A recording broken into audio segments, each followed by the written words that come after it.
Welcome back to Northern Tales, where stories of love, sacrifice, and change from Northern Nigeria come alive. In the last episode, we saw how prosperity brought not just comfort but also temptation.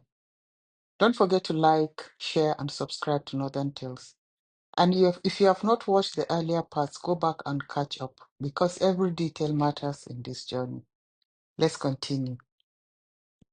That weekend, Farouk did something he had not done in a very long time. He did not go to work. He stayed home with his children. Come, come, he said with a rare smile. I brought you something. In his hands were small bags from Saudi. Ahmad, the eldest, was the first to open his package. His eyes widened when he saw a brand new football decorated with the colors of a Saudi club. He bounced it on the floor at once, the dull thud filling the room. For Khairat, he had chosen a delicate string of prayer beads carved in smooth amber and a brightly patterned scarf that shimmered in the light. Her hands trembled with delight as she wrapped it over her shoulders, her smile shy but radiant.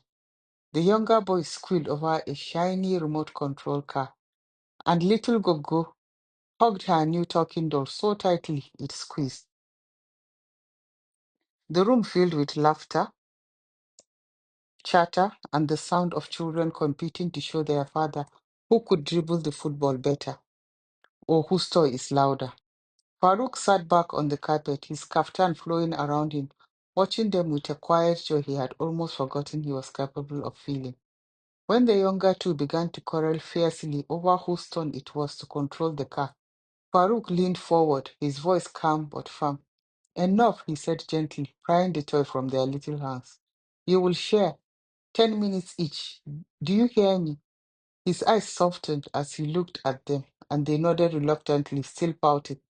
He laughed, then said, shaking his head, You fight too much, Wallahi. One day I will put you both in the market and tell the traders, buy one, get one free. The children burst into giggles, their sulking forgotten. In those moments, as he listened to their chatter, their complaints, their endless small stories, something stirred in Farouk.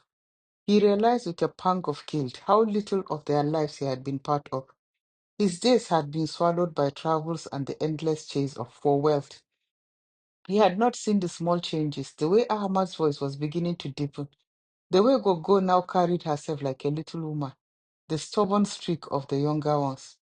It struck him that he had given them everything money could buy, but far too little of himself. The scar on his forehead had not escaped their notice.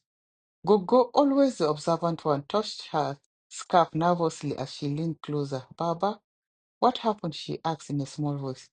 Farouk's lips curved into a smile.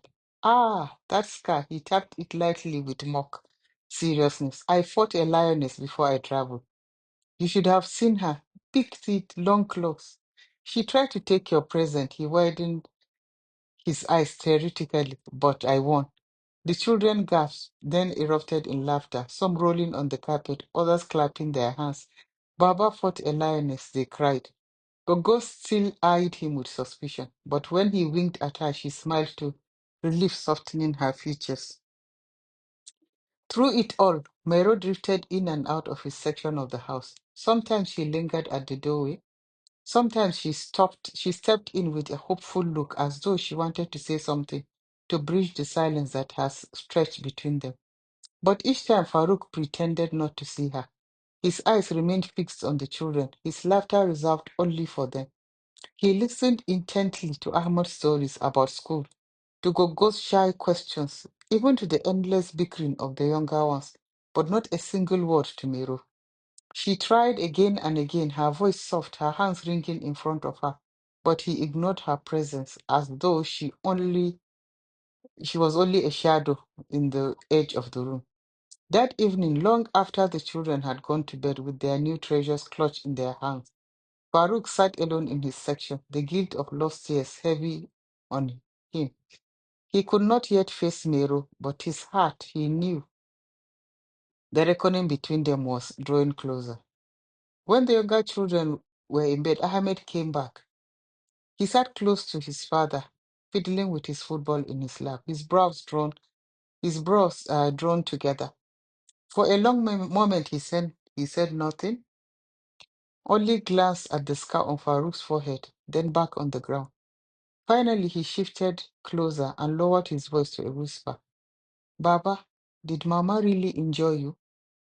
Farouk froze, his heart skipped. He turned slowly to look at his son, shocked that the question had been asked. Who told you such a thing? His voice was low, careful. Ahmad's eyes flickered with guilt. I overheard the nanny and the maid talking. They said Mama threw something at you. Is it true? For a moment, Farouk considered brushing it aside with another story, another lie, to protect his son's innocence. But the weight of Ahmad's gaze was too steady, too wise for his ears. The boy was no longer a child to be distracted with jokes. He deserved honesty. Farouk sighed, rubbing his temple gently. Yes, Ahmad, it's true. Mama was angry and she hurt me. But listen to me carefully, he added, his tone firm but soft.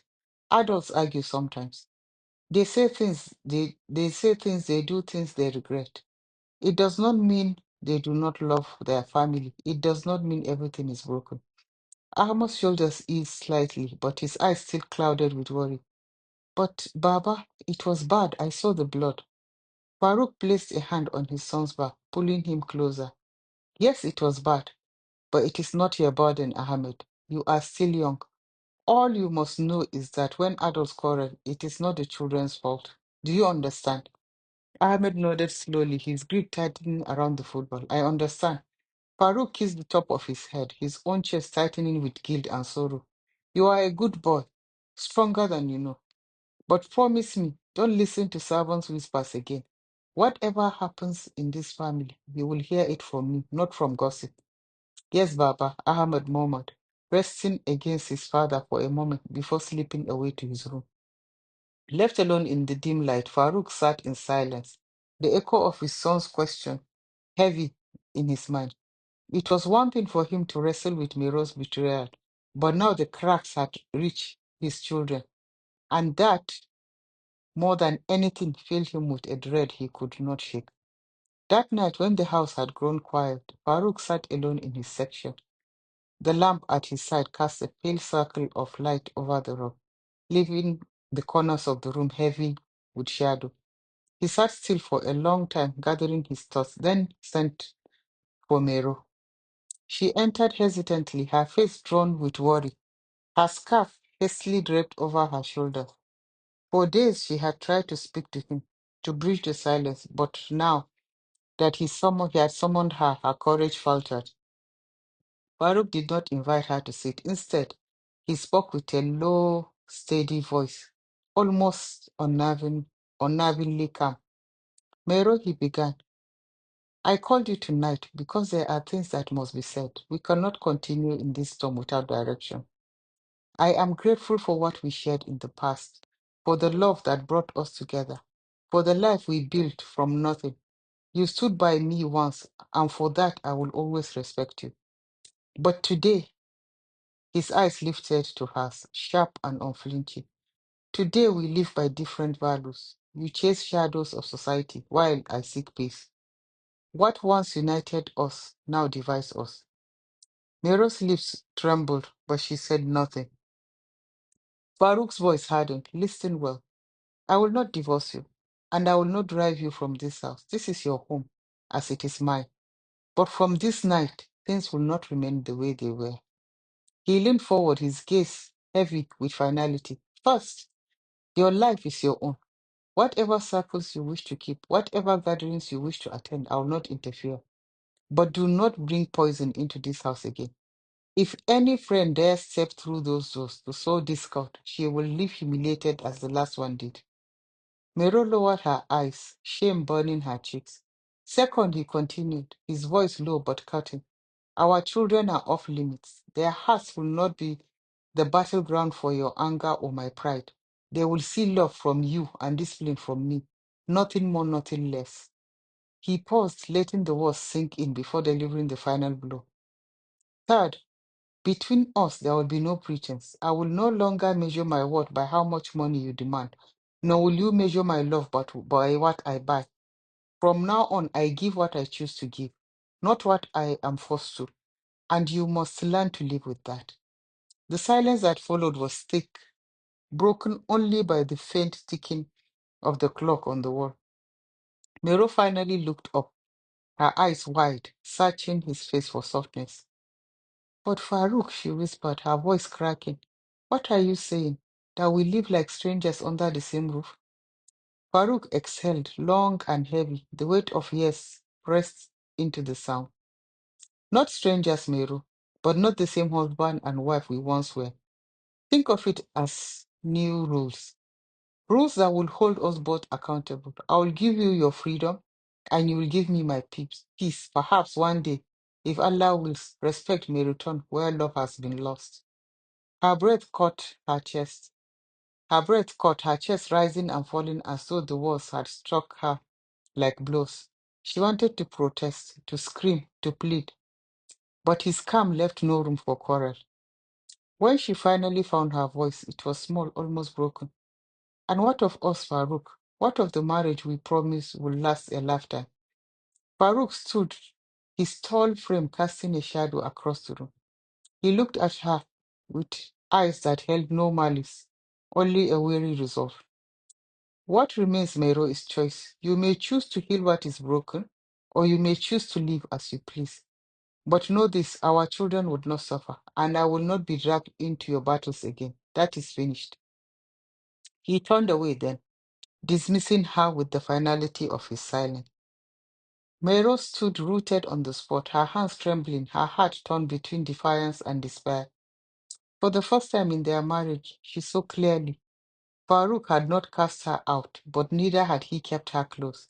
He had drawn a line sharper than any blade, one she dared not cross without consequence. And in that quiet, suffocating moment, the truth sank deep. Their love was no longer a bond, but a fragile truce held together by rules neither of them had asked for, yet both of them will now have to obey. Farouk kept to the rules he had set. He took care of the household bills without fail, transferred Mero her monthly 500,000 allowance. But between them, there were no conversation, only brief alerts and the occasional text when necessity demanded it. Their words to each other were as cold as the marble tiles in the living room, stripped of all warmth. But while the silence between husband and wife deepened, a different kind of bond began to grow elsewhere. Farouk started coming home early, his evenings no longer swallowed by the endless grinds of his shops. For the first time in years, he became a fixture in his children's lives. He drew up a simple menu with the maid and nanny, detailing what the children should eat each morning before school. He woke earlier, stepping into the quiet home of the kitchen, tasting the food, making sure things were done right. Sometimes he helped tie shoelaces, sometimes he stood at the mirror, straightening a crooked collar. And every morning he dropped them at school himself while Kabiru picked them up later in the day. At first, the children were wide-eyed at the change. Their father, once distant and wrapped in business calls, was suddenly present, watching them, guiding them, listening to their chatter. Slowly, surprise turned into joy. They clung to him, competing for his attention, pouring out stories of school friends and dreams that he had never taken the time to hear before. He delegated more and more of his business to his apprentices, young men he had trained over the years who were eager and sharp, hungry to prove themselves. To his astonishment, the shops ran even better without his constant presence. His boys introduced new ideas, expanded customer networks, and increased profits. Farouk realized almost with disbelief that by loosening his grip, he had gained more. And as for him, what he gained was not measured in money, but in the light that returned to his evenings. He discovered Ahmed's quiet wisdom, his cautious questions that showed a boy turning into a man. He marveled at Kyra's growing maturity, how she hovered protectively over the younger ones like a little mother. He laughed at the stubborn mischief of the younger ones, always at each other's throats, and he listened with tenderness at Gogo's endless chatter with her doll. It was like meeting them all for the first time. each child a different personality, each moment a discovery. And the more time he gave, the more they gave back trust, affection, laughter. One night, as he tucked them in after a noisy evening of games and chorus, Farouk leaned against the doorframe and realized something that humbled him to his core. Being present had not destroyed his business, it had multiplied it. And in return, it had given him something money had never been able to buy: the pure, unfiltered joy of being relevant in the lives of his children. For years, he had thought his wealth was the measure of his success. But here, in the small hands tugging at his kaftan, in the sleepy voices calling Baba as they drifted into dreams, he found a new kind of wealth, one he had been blind to for too long. In contrast, Mero's life took a drastic turn. She had become a stranger in her own home. At first, she brushed it off lightly. Each morning, when she had Farouk bustling about with the children, checking uniforms, testing the porridge, calling for shoes and bags, she would laugh quietly to herself. "Hmm, he wants to prove a point," she thought. "He believes childcare is easy, that he can juggle both the house and his business." She was certain his enthusiasm would fade, that soon he would tire of the routine and things would return to the way they had always been. But 2 weeks later, the truth confronted her like a sting she had not expected. One evening, as she sat alone in her sitting room with the television murmuring in the background, she heard the sound of footsteps in the corridor. Smiling, she turned her head just as their children walked past. "Won't you sit with me today?" she teased, raising her voice so they could hear. The youngest didn't even glance her way. They hurried along as if she hadn't spoken, their eyes fixed on the warm glow spilling from Farouk's section of the house. Ahmad and Khairat, being older, posed politely and stepped inside. They sat with her on the sofa, their backs stiff, their eyes wandered toward the door. Mero tried to draw them into conversation, asking about school, about their new toys, about their day. Their answers were short, distracted, their voices thin with disinterest. She pressed harder, forcing a laugh, pretending not to notice the silence between their words. But after barely 10 minutes, Ahmed cleared his throat. "Mama," he said gently, "Baba is helping me with my Quran memorization. I don't want to be late." Kairat rose quickly, seizing the excuse. "Me too, Mama." Mero's smile faltered. She nodded stiffly, letting them go. The room emptied again, leaving her alone with the TV's flickering light, and an echo spreading through her chest. That night she sat in the stillness. She replayed their lives in her mind. In the past 5 years, what had she really given to her children? She did not wake before they left for school. She could not recall what they ate each morning, nor did she sit with them in the evenings.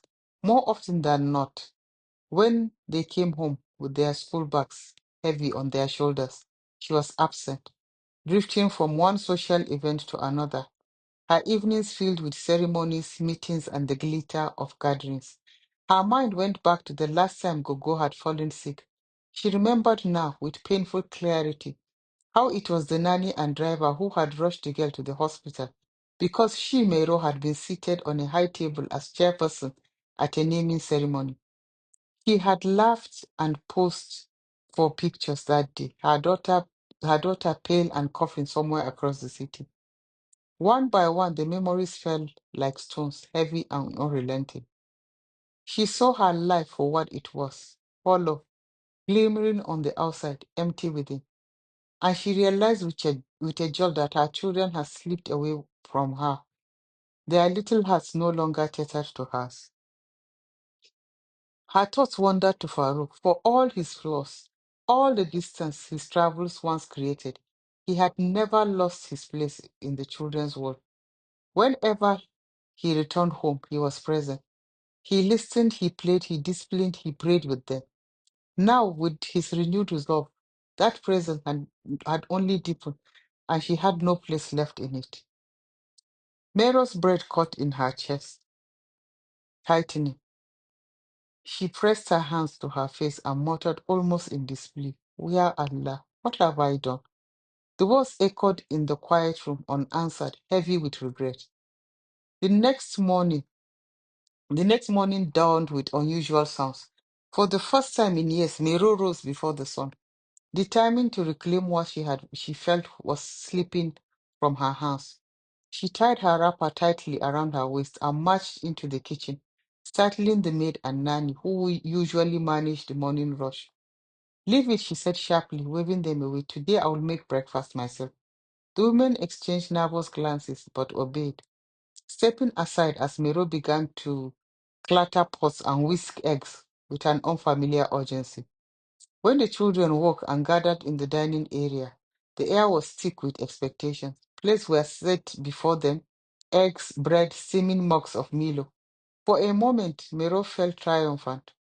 She had done it, just like the old days, but the moment shattered quickly. Gogo's face crumpled as she lifted her mug. Mama, she whimpered, her eyes filling with tears. My Milo doesn't taste right. Kairat, already frowning at her plate, added with careless honesty, maybe the eggs. The egg is too salty. The words hit Mero like slaps. Her pride burned hot. She slammed the spoon on the counter, her voice rising. Ungrateful children. After all this effort, you dare to complain? The younger ones shrank back in silence, Gogo's tears spilling over. Chaos threatened to explode when Farouk appeared in the doorway, drawn by the shouting. His expression was calm, unreadable as he stepped forward. Enough, he said, his voice steady. He took the mug gently from Gogo's trembling hands. Dipping a spoon into the tin of Milo, he added a single spoonful, stirred it, then tasted it before passing it back. Here, he said softly, try again. Gogo sipped, her eyes widened in relief. A smile broke through her tears. It's perfect, Baba. Farouk ruffled her hair, then turned to Kairat, his tone firmer. And you, do not be rude to your mother. If the eggs are salty, you eat quietly. Respect does not vanish with taste. Kairat lowered her gaze. The children resumed eating under their father's watchful eyes. The storm diffused as quickly as it had risen. Myro stood frozen, her hands trembling, her face pale. She could not comprehend what had just happened. Her efforts, her attempt to win them back, had ended not in gratitude but in disaster, rescued only by the man she had wounded most. Silent, she retreated to her room, the weight of humiliation pressing on her chest. She closed the door and sank onto the bed. For the first time since the day of the shattered cup, the dam inside her broke. Tears spilled down her cheeks, hot and uncontrolled. She wept not just for the Milo or the eggs, but for all the years lost, for the children who had drifted, and for the marriage that had turned into a cold battlefield of pride and silence. Her sobs filled the empty room. Ya Allah, she whispered through her tears. What have I become? All through the day, Mero drifted like a shadow in her own house. The laughter of the children echoed from Farouk's section, but she did not dare to step near. Each sound of their joy felt like a nail hammered into her heart. She sat alone in her sitting room, staring at the ornate curtains she had chosen years ago with such pride, the expensive furniture she had boasted of to her friends. For the first time, none of it comforted her. The silence pressed in on her chest, heavy and suffocating. Her thoughts spun in circles. What value do I have left? Once she had been the heart of this house, the one who set the rhythm, who decided what was eaten, who went where, who wore what. The children clung to her skirts, their little eyes following her every step. Even Farouk, with all his travels and business, had come back to her, needing her warmth, her laughter, her presence. But now Farouk had shown her, without raising his voice, that she could be replaced. He could run the household, manage the children, and even thrive without her. Worse, he was doing it better than she ever had. Her mind burned with images of that morning. Gogo crying over her Milo, Khaira dismissing her eggs, Farouk stepping in and fixing it all with a calm she had never mastered. The children had looked at him with admiration, love, trust. The same children who had walked past her door the night before, choosing him over her without hesitation. Her chest tightened until it hurt. Have I been nothing more than decoration in my home? She asked herself bitterly. A face to sit at ceremonies, a name to be called at parties, a woman who wears lace and gold but cannot even soothe her child's tears. Her mind wandered back to the early days. She remembered the night in that single room in Farouk's father's house, the way she had fetched water, cooked with her own hands, mended his clothes when money was scarce. She remembered the laughter they had shared in the dim light of a lantern, the silly dreams they whispered to each other before sleep. Back then, she had been more than a wife. She had been a partner, a mother, a woman with purpose. When had she lost that? A shiver ran through her. 5 years, she whispered it out. The words heavy with regret. 5 years I have not been a mother. 5 years I have let them drift away from me. She closed her eyes, but the truth pressed harder. Farouk's silence had spoken louder than any argument. By stepping in, by showing her children consistency, patience, and presence, he had not just replaced her, he had erased her. For the first time, Mero saw herself not through her friend's eyes, not through the glow of gold and lace, but through the eyes of her children. And what she saw shook her to the core. A stranger, absent when they needed her, loud when she tried, but never truly there. Tears welled again, sliding down her cheeks unchecked. She pressed her hand on her chest and muttered to herself, "Ya Allah, I have lost them. I have lost myself. What have I done?" Since the day of the shattered cup, the glamour had begun to fade in Mero's life. The noise of her circles, even the thrill of walking into ceremonies with heads turning one by one, they lost their meaning. She never did buy the Ashobi with the 2 million Farouk had sent. Not because she didn't want to, but because the world had been built around those gatherings collapsed beneath her feet. Word spread quickly, twisted, poisoned by the very friend Farouk had chased from their house. By the time it reached Hajia Kudirat, motherate of the groom, it had transformed into a scandal. The call came, sharp and merciless. Hajia Kudirat's voice thundered down the line, telling her she was shameless, that she was using her son's wedding as a ploy to extract money from her stingy husband. The humiliation stung worse than the cop incident. Mero tried to protest to explain, but Hajia Kudirat cut her off. And in no time, the rest of her so-called friends melted away. The same woman who had filled her sitting room with chatter and banter about plots of land, gold bangles, and Dubai trips now stopped picking her calls. They shifted to new targets, new circles, leaving her to sit in silence. When Mero replayed it in her mind, she saw the bitter truth clearly.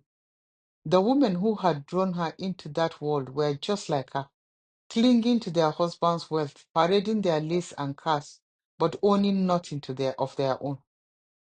They thrived on each other's insecurities, competing, whispering, and gossiping behind one another's back. And the cruel irony was that Hajia Kudrat herself had never pressured anyone to buy a Ashobi, never joined their shallow banter. Farouk had been right. Kudirat owned an empire, a business so vast her wealth did not depend on anyone's approval. Mero, for the first time, realized she owned nothing, not a business, not an empire, not even the hearts of her children. When the truth finally emerged that Farouk had chosen her friend, had when the truth finally emerged that Farouk had chased her friend from the house because of the poison she was pouring into their marriage, some of her glamorous friends tried to crawl back into her life. They called her pretending concern, asking to visit, hinting at reconciliation, but Mero had no strength left for them because she knew she was facing a far greater battle. Not society, not her fading reputation, but her own children. And in her darkest hours, the cruelest truth cut deepest. She had been the one who had chased them out of her life. Every morning she had slept while they prepared for school. Every evening she had chosen glamour over their stories. Every tear, every fever, every milestone she had left to the maid, the nanny, or the driver. Now she sat in her silent sitting room, her reflection staring back from the glass table the echo of her children's laughter spilling faintly from Farouk's section. Tears welled in her eyes as the words slipped out broken and low. Ya Allah, I pushed them away with my own hands. What have I done? Mero was so confused she didn't know who to talk to. Her mind circled endlessly, searching for someone, anyone who could understand, but there was no one. She thought of her mother, with all her love for glitter and glam. Yet, deep down, she knew her mother had always placed her family above everything. How could she open her mouth and confess that she had used her own hand to injure Farouk? The shame of it choked her. And her father, no, she could never face him. He would kill her before listening to excuses. It struck her then with cruel clarity. She had no one to turn to. No friends. Those had scattered like birds when her status crumbled. No sisters. She had not been close to them for years, ever since she began chasing society women and their hollow glamour. Even the thought of Amina, her old confidant, filled her with shame. She had treated Amina with disdain, dismissing her simple, grounded ways in her hunger for prestige. When her thoughts finally landed on Farouk, the weight of regret almost crushed her. She realized with a clarity that burned her chest that she had made the greatest mistake of her life. She thought about the husbands of all those women she once envied. Those stingy husbands, the arrogant ones, the careless ones, who had no regard for their homes, and she compared them to Farouk. Kind, generous, steady, a man who carried not only wealth but true family values. How did I miss this? She whispered to herself. How did I become blind? Her tears flowed freely, her breath shallow as she pressed her hands against her heart. In that moment, she made a vow, fierce and desperate. Even if it took the rest of her life, she would fight to win her family back. Thank you for watching Northern Tales, where stories of love, sacrifice, and change from Northern Nigeria come alive. Don't forget to like, share, and subscribe, and click the notification bell so you will never miss the next chapter of Northern Tales.